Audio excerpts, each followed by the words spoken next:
اعوذ باللہ من الشیطان الرجیم بسم اللہ الرحمن الرحیم ان اللہ وملائکتہ یصلون علی النبی یا ایہا الذین آمنوا صلوا علیہ وسلموا تسلیما اللہم صلی علی سیدنا محمد وعلی آلہ وصحبہ وبارک وسلم وصلی علیہ۔ اللہ سبحانہ وتعالیٰ نے قرآن کریم میں کہ یہ ایک سابقہ اقوام کا ذکر کیا، تو قرآن کریم میں ان کے واقعات کو بیان کرنا یا ان کی تاریخ کو بیان کرنا مقصود نہیں ہوتا، بلکہ اللہ سبحانہ و تعالیٰ نے ان قوموں کے واقعات اور ان کی تاریخ آنے والی نسلوں کے لیے تاکہ ایک عبرت ہو اور وہ ایسے امور کا انجام نہ دے جن کی وجہ سے اللہ سبحانہ و تعالیٰ نے ان اقوام کو تباہ ہلاک کیا، تباہ و برباد ہوئی۔ اس لیے اس کا مقصود یہ تھا کہ بندہ آنے والی نسلیں حتی الامکان کوشش کریں کہ وہ ایسے کاموں سے بچ سکے۔ تو آج ہم ایک ایسی قوم کا ذکر کرنے والے ہیں جو پہلی قوموں کی طرح وہ بھی نافرمان، انبیاء کو جھٹلانے والی، بت پرست اور مشرک تھے، قوم سمود۔ قوم سمود بھی ایک قدیم عربی قوم تھی۔ تو جب اللہ سبحانہ و تعالیٰ نے قوم عاد کو ہلاک کیا تو اس کے بعد یہ لوگ اس جگہ پر آباد ہوئے آ کر، وادی حجر اور اس کے اطراف میں جو علاقے تھے یہ وہاں پر آ کر آباد ہوئے۔ تو اللہ سبحانہ و تعالیٰ نے ان کو بھی بے شمار نعمتیں عطا کی، مال و دولت دیا، اولادیں دی، ان کی کھیتی باڑی تھی، ان کے جانور تھے۔ تو جب اتنی ساری چیزیں ہو گئی تو پھر تکبر بھی آ گیا۔ جب تکبر آیا، تکبر اور کفر کا آپس میں بڑا گہرا تعلق ہے، کیونکہ تکبر ہی وہ چیز ہے جو کفر تک بندے کو لے کر جاتی ہے۔ جب ان کے اندر بھی تکبر آیا تو پھر شیطان نے ان کو ورگلانا شروع کیا، حتیٰ کہ یہ اس اصل راستے سے ہٹ گئے تو یہ بت پرست اور مشرک ہو گئے، یہ بتوں کی پوجا کرنا شروع ہو گئے۔ تو پھر اللہ سبحانہ و تعالیٰ نے انہی میں سے ان کے پاس ایک نبی صالح علیہ السلام کو بھیجا۔ جب صالح علیہ السلام ان کے پاس آئے، باقی انبیاء کی طرح انہوں نے بھی اللہ سبحانہ و تعالیٰ کی وحدانیت کی طرف ان کو بلایا، تو ان کو بتایا کہ اللہ سبحانہ و تعالیٰ ایک ہے، اس کا کوئی شریک نہیں، تم اسی کی عبادت کرو۔ یہ جو تم بتوں کی پوجا کرنے لگ گئے ہو، یہ جو اس کے ساتھ دوسرے خدا تم نے بنا لیے، ان کو چھوڑ دو۔ تو یہ قوم بھی باقی قوموں کی طرح اس نے بھی اپنے نبی کو جھٹلایا۔ یہ بھی صالح علیہ السلام جب ان کو تبلیغ دین کرتے تو یہ ان کی باتوں پر کوئی توجہ نہ دیتے، بلکہ ان کے لیے مشکلات کھڑی کرتے۔ تو وہ پھر بھی اپنا جو پیغام تھا اللہ سبحانہ و تعالیٰ کی طرف سے وہ پیغام پہنچاتے رہتے۔ تو اللہ نے قرآن کریم میں ان کے بارے میں فرمایا کہ یہ جیسے قوم عاد کو اس نے طاقت عطا کی تھی، ان کی بہت لمبی عمریں تھیں۔ اللہ سبحانہ و تعالیٰ نے ان کو لمبی عمریں دی۔ روایتوں میں آتا ہے جب یہ مٹی گارے سے گھر بناتے تو گھر ان کی زندگیوں میں ہی کھنڈرات بن جاتے، لیکن وہ بندے حیات ہوتے۔ پھر اس کے بعد انہوں نے یہ کام کیا کہ بڑے بڑے پہاڑوں کو کاٹ کر اپنے مکانات بنانا شروع کیے۔ تو آج بھی ان کی وہ نشانیاں موجود ہیں، اگر کوئی چاہے تو دیکھ سکتا ہے۔ مدائن میں وہ موجود ہیں گھر، تو یہ بھی یہ سمجھتے تھے کہ شاید ہم نے پہاڑوں کو کاٹ کر مکانات بنا لیے تو اب تو ہم آرام کے ساتھ زندگیاں گزاریں گے، ہمیں کسی قسم کی کوئی تکلیف نہیں ہوگی، کوئی چیز ہمیں تباہ و برباد نہیں کر سکتی، پہاڑ تو اتنے سخت ہیں۔ تو جب صالح علیہ السلام ان کو اللہ سبحانہ و تعالیٰ کی طرف بلاتے تو وہ اس دین کی طرف نہ آتے۔ کچھ لوگ تھے جنہوں نے صالح علیہ السلام کی اس تبلیغ پر لبیک کہا اور ان کے ساتھ ہو لیے۔ تو جب یہ چیزیں بڑھتی گئی تو پھر انہوں نے کہا کہ کوئی ایسی ترکیب کرتے ہیں کہ جس سے صالح علیہ السلام ہم کو وہ تبلیغ دین یا ہمیں بتوں سے نہ روکیں۔ یہ بھی باقی قوموں کی طرح کہتے تھے کہ ہم کیسے مان جائیں، ہم تو اپنے آباء و اجداد کے جو وہ پوجا کرتے تھے بتوں کی، تو ہم بھی اسی طرح اسی راستے پہ چل رہے ہیں، تو آپ ہمیں اس راستے سے ہٹا رہے ہیں۔ تو پھر انہوں نے کہا کہ اگر آپ نبی ہو تو ہمیں کوئی معجزہ دکھاؤ، آپ تو کہتے ہو آپ اللہ کے نبی ہو، تو ہمیں کوئی معجزہ دکھاؤ۔ تو حضرت صالح علیہ السلام نے ان سے کہا کہ آپ سارے مل بیٹھ کر مشورہ کر لو کہ آپ کو کون سا معجزہ چاہیے، اگر میں معجزہ دکھاؤں تو کیا تم ایمان لے آؤ گے؟ تو انہوں نے کہا ٹھیک ہے، اگر آپ معجزہ دکھاؤ ہمیں تو ہم ایمان لائیں گے۔ تو انہوں نے سارے جو قوم تھی وہ سارے مل بیٹھی، انہوں نے مشورہ کیا۔ جب مشورہ کیا تو انہوں نے کہا کہ ہمیں آپ اس پہاڑ سے، یہ جو بڑا پہاڑ ہے، آپ اس پہاڑ سے ایک اونٹنی نکالیں، لیکن صرف اونٹنی نے، پھر اس کی خصوصیات انہوں نے بتائی، پھر وہ اونٹنی حاملہ بھی ہو اور جب پہاڑ سے نکلے تو بچے کو بھی جنم دے۔ تو صالح علیہ السلام نے اللہ سبحانہ و تعالیٰ سے دعا کی تو آپ کی دعا قبول ہوئی۔ پھر آپ نے اس قوم کو، اپنی قوم کو بلایا کہ سارے اکٹھے ہو۔ جب وہ اس پہاڑ کے سامنے اکٹھے ہوئے تو پہاڑ میں حرکت پیدا ہوئی۔ جب حرکت پیدا ہوئی تو اس میں سے ایک خوبصورت اونٹنی نکلی، تو نکلنے کے بعد پھر اس نے ایک بچے کو جنم دیا۔ جو وہ معجزہ چاہتے تھے، جو چیزیں چاہتے تھے، اللہ سبحانہ و تعالیٰ نے اسی طرح صالح علیہ السلام کی دعا سے پھر وہ اونٹنی نکالی، پھر اس نے بچے کو جنم دیا، پھر اس کے بعد اس نے گھاس چرنا شروع کیا۔ جب یہ سارے چیزیں ہو گئی تو پھر اللہ کا حکم بھی آ گیا۔ ٹھیک ہے، آپ نے کہا تھا، وہ معجزہ تو آپ نے دیکھ لیا، آپ کوئی بندہ اس اونٹنی کو کسی قسم کا کوئی نقصان نہ پہنچائے۔ صالح علیہ السلام سے کہا کہ آپ ان کو بتا دو، یہ جہاں چاہے، جس کے کھیت میں جائے، جدھر بھی چاہے، کوئی بندہ اس کو روک ٹوک نہ کرے۔ تو وہ پانی کا جو کنواں تھا پھر اس پر باری مقرر کر دی انہوں نے کہا کہ صالح علیہ السلام نے ان سے کہا کہ ایک دن آپ اس سے پانی استعمال کرو گے اور ایک دن یہ اونٹنی پانی پیے گی۔ جس دن وہ اونٹنی کا وقت ہوتا، وہ مقررہ وقت پر آتی، اس میں سے پانی پیتی، جب وہ پانی پیتی وہ سارے کا سارا پانی پی جاتی، باقی نہ کچھ بچتا۔ تو پھر آپ نے ان سے کہا تھا کہ آپ اس کا صرف دودھ استعمال کر سکتے ہو، باقی کسی قسم کا کوئی فائدہ اس اونٹنی سے اٹھا نہیں سکتے۔ تو روایتوں میں آتا ہے کہ جب وہ اس کا دودھ نکالتے تو اتنا دودھ دیتی کہ ان سب کے برتن بھر جاتے۔ پھر وہ اپنے دوسرے راستے سے چلی جاتی، چرگاہ میں چلی جاتی، وہ چرتی رہتی، جدھر جاتی باقی جانور اس کو دیکھ کر وہاں سے بھاگ جاتے۔ تو ایسے ہی چلتا رہا تقریباً کچھ 400 سال، بعض روایتوں میں 400 سال ہے، بعض میں اس سے کچھ زیادہ ہے۔ تو پھر صالح علیہ السلام نے، اللہ سبحانہ تعالیٰ نے جب ان کے پاس وحی بھیجی کہ آپ کی قوم میں ایک بچہ پیدا ہوگا، وہ بچہ جب پیدا ہوگا اس کی یہ خصوصیات ہیں، وہ بڑا ہوگا تو وہ جا کر اس اونٹنی کو قتل کرے گا، جس کی وجہ سے اللہ سبحانہ تعالیٰ کا پھر عذاب بھی آئے گا۔ تو آپ نے اپنی قوم سے کہا کہ آپ لوگ جو ہے نا اس اونٹنی کو قتل کر دیں گے۔ تو انہوں نے کہا یہ ممکن نہیں ہے۔ آپ نے کہا کہ ایک بچہ پیدا ہوگا، جب وہ بڑا ہوگا تو پھر بڑا ہوگا باقی لوگوں کے ساتھ مل کر وہ اونٹنی کا قتل۔ انہوں نے کہا کہ ہمیں آپ بتا دیں، اس کی خصوصیات بتا دیں، تاکہ جب وہ پیدا ہو تو ہم اس کو قتل کر دیں۔ صالح علیہ السلام نے اس بچے کی خصوصیات بتائی اور یہ بھی بتایا کہ کب وہ پیدا ہوگا۔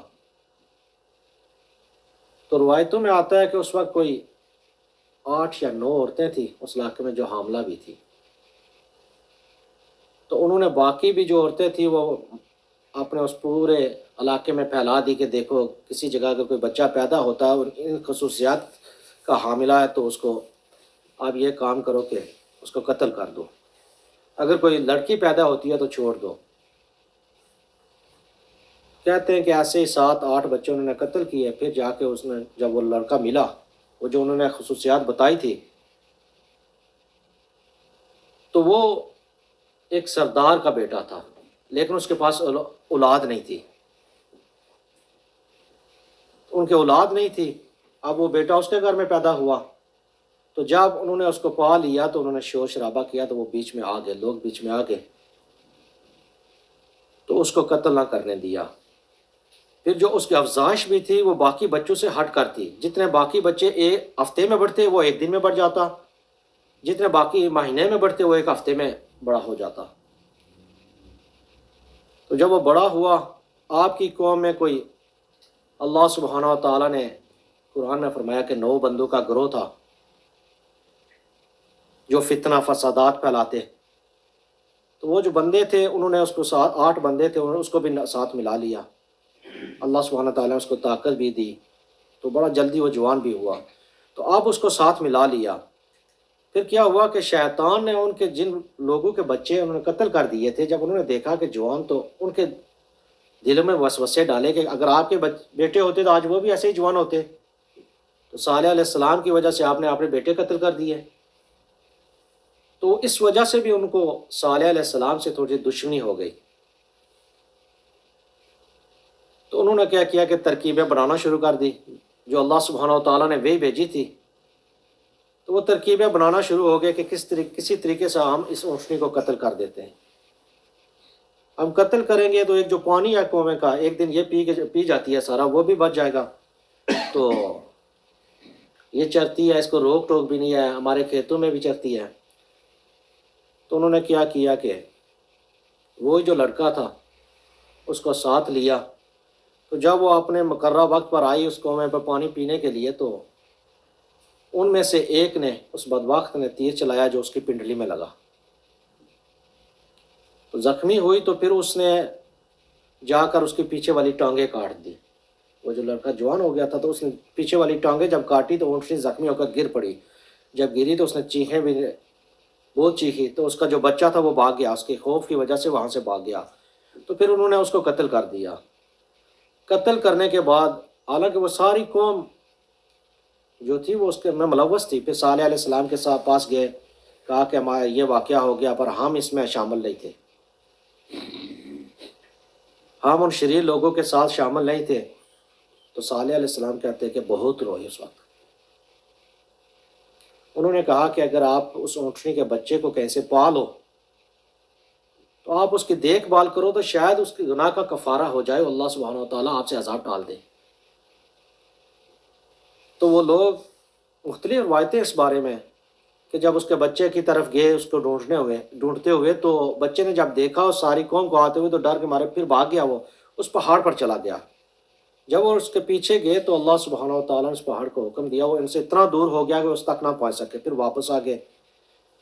تو صالح علیہ السلام نے پھر ان سے کہا کہ آپ کے پاس اب 3 دن ہیں.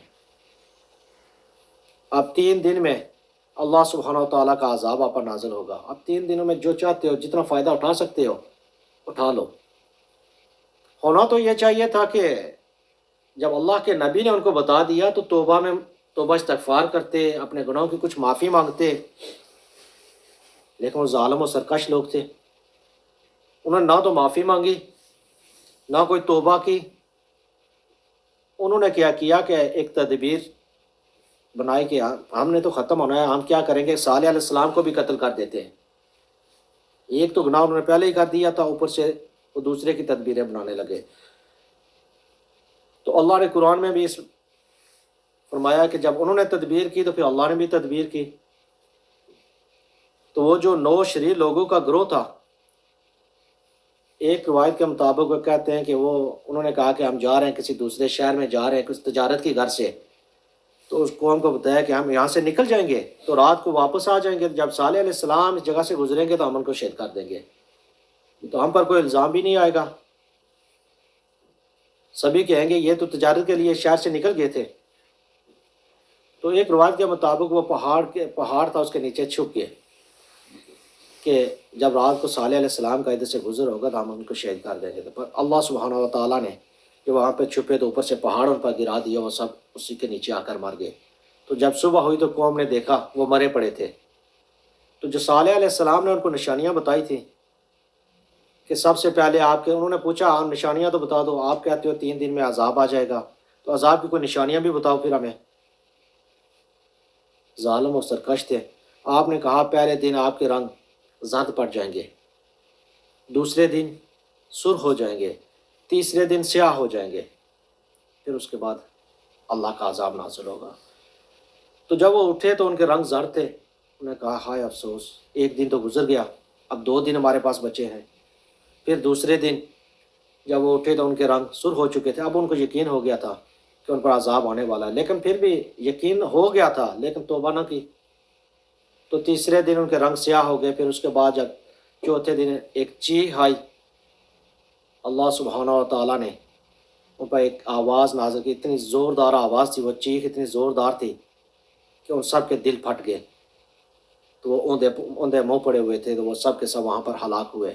صرف ان میں سے اللہ سبحانہ و تعالیٰ نے صالح علیہ السلام اور ان کے ساتھ جو جماعت تھی مومنین کو، ان کو بچا لیا۔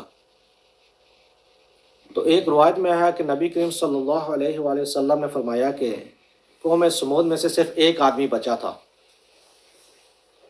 لیکن وہ بھی اس وقت بیت اللہ شریف میں تھا، جس کی وجہ سے وہ بچ گیا، اس کا نام ابو رغال تھا۔ لیکن جب وہ بیت اللہ شریف کی حدود سے نکلا تو اللہ کا عذاب اس پر نازل ہوا، وہ وہاں پر ختم ہو گیا۔ تو جب غزوہ تبوک کے موقع پر بعض روایتوں میں جاتے ہوئے اور بعض میں واپس آتے ہوئے نبی کریم صلی اللہ علیہ وسلم جب اپنے لشکر کے ساتھ اس جگہ سے گزر رہے تھے تو آپ نے فرمایا کہ یہاں سے جلدی جلدی گزرو، جب یہاں پر اللہ سبحانہ و تعالیٰ کا عذاب نازل ہوا تھا، تو مجھے خوف ہے کہیں وہی عذاب آپ پر بھی نازل نہ ہو جائے۔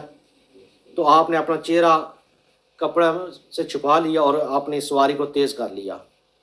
تو ایک روایت کے مطابق ہے کہ جب وہاں سے گزرے کچھ صحابہ کرام نے، جو قوم سمود کی وہ جگہ تھی، تو وہاں سے جو قوم تھے ان کا پانی استعمال کر لیا، پانی استعمال کیا، اسے کچھ آٹا گوندا اور کچھ ہنڈیاں وغیرہ چڑھا لی، اور کچھ صحابہ کرام ان کے مکانات کو دیکھنے کے لیے ادھر ادھر ہو گئے۔ تو پھر نبی کریم صلی اللہ علیہ وسلم نے خطاب فرمایا کہ ان سب کو الٹ دو، اور یہ جو آٹا ہے یہ جانوروں میں ڈال دو۔ تو آپ کسی جگہ آگے پیچھے، یہاں سے پھر آپ نے وہاں سے جا کر آپ ان سے فرمایا کہ اگر آپ چاہتے ہو تو اس جگہ کا پانی استعمال کرو جہاں سے صالح علیہ السلام کی اونٹنی پانی پیا کرتی تھی، اس قوم کا پانی استعمال کیا۔ تو ایک اور روایت میں ہے کہ نبی کریم صلی اللہ علیہ وسلم نے فرمایا کہ نبیوں سے معجزے نہ مانگو، اللہ سبحانہ و تعالیٰ معجزہ تو عطا کر دے گا، پھر اس کا عذاب بھی بڑا سخت ہے۔ صرف وہ 9 لوگ تھے، اس قوم کے صرف 9 لوگ تھے، لیکن ان 9 لوگوں کی وجہ سے پوری کی پوری قوم اللہ سبحانہ و تعالیٰ نے ہلاک کر دی۔